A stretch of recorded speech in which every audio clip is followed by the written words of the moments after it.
Tofa, ana zargin jarumar Kannywood Adaman Kamaye da guduwa da kuɗi kimanin naira 200,000.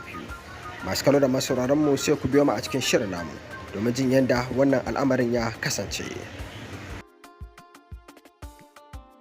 Masu kallo da masauraran mu barkamu da kasancewa tare da ku a daidai wannan lokaci cikin shirin namu na muleka masana'antar Kannywood don gano muku abubuwan da ka faru kai tsaye daga masana'antar, wanda a yau muka hango muku wani cece-kuce na dambarwa da ya barke tsakanin jarumar masana'antar Kannywood Adama Kamaye da kuma wasu producers waɗanda suke aiki a wani gari da ta lissafo, kamar yadda za mu sanya muku muryar jarumar domin jin komai kai tsaye daga bakinta.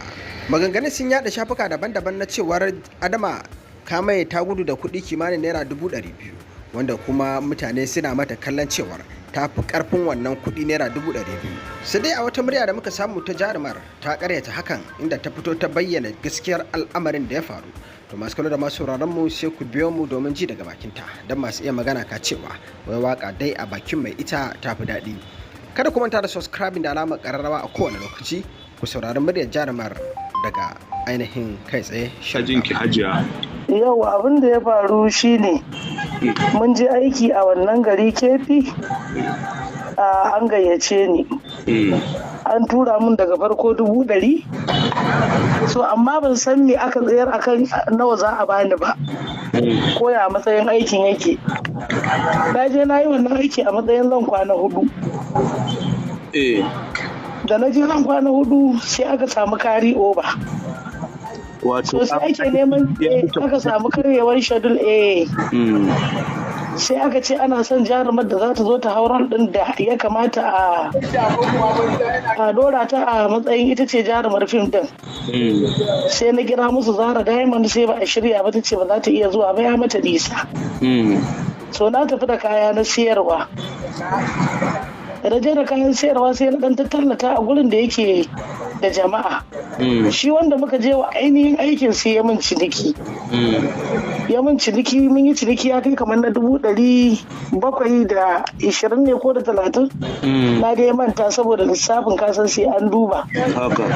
So da ya tashi biya na kuɗi, wannan zai sa min 270, sai ya sa min 240, sai ya yanke 30. Wannan zai sa min 255, sai ya sa min 220. To da aka tura wannan kuɗi da za a ba Zara Diamond, ta ce ba za ta samu zuwa ba, ina ya gobe za mu tafi kenan.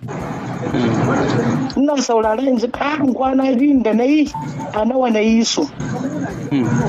Da ya zo sai ya ɗauki 5,000, sai ya ce min Hajiya ga wannan ki ƙara mai tun da za ku tafi da safe ba za mu haɗu. Na karbi wannan kuɗi, wayannan kuma kuɗi da aka bayar a bawa ita Zara Diamond dama already ma ban sa mata su ba, suna akawun ɗina. Sai na ce wa Salisu Mariri, to maganar labarin cikon kuɗi na ba za a tambaye shi ba. Sai Mariri ya ce kika san alherin da zai miki gaba? Na ce a harkar kasuwa daban, harkar alheri daban. Abin da za ka yi da mutum ku yi shi da ka'ida. Sai ya ce min a inda ya haƙuri, muka kamo hanya muka taho. Da muka taho na zuto daga ƙarshe sai na ga boys sun Zara Diamond akan ba za ta je ba, sai na kira shi, sai na tura masa wannan boys. Sai na ce Zara Diamond ba za ta zo aiki ba, ta ce ba ta da lokaci, ya mata nisa.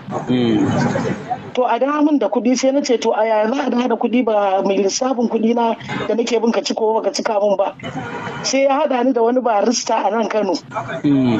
Baristan sai ya kira ni ya ce Adama me ya faru? Na ce masa kaji abin da ya faru. Sai ya ce to yanzu ke nawa za a baki haƙƙinki na kwana 2? Sai na ce 150. Sai ya ce a yayi yawa, ki dauki 100,000 ki dawo min da 100,000 a biyar masa kudin. Sai na ce masa ba damuwa. Wannan shine abin da ya faru. To dazu ina zaune sai na bude WhatsApp, sai na ga ya mun boy sai na ce mun zan gani. Sai na ce kalmar za ka gani fa wata magana ce daban. Me zan gani a dunkule? Zamani ya canza, akwai ki da nafas, akwai abin nan. Na ce me zan gani?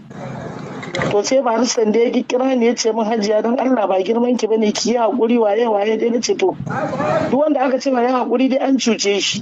Godaci yanda bayanin yake kai tsaye daga bakin ita jarumar Adama Kamaye. To babu abin da za mu ce sai dai mu ce Allahu ya kyauta, amin summa amin.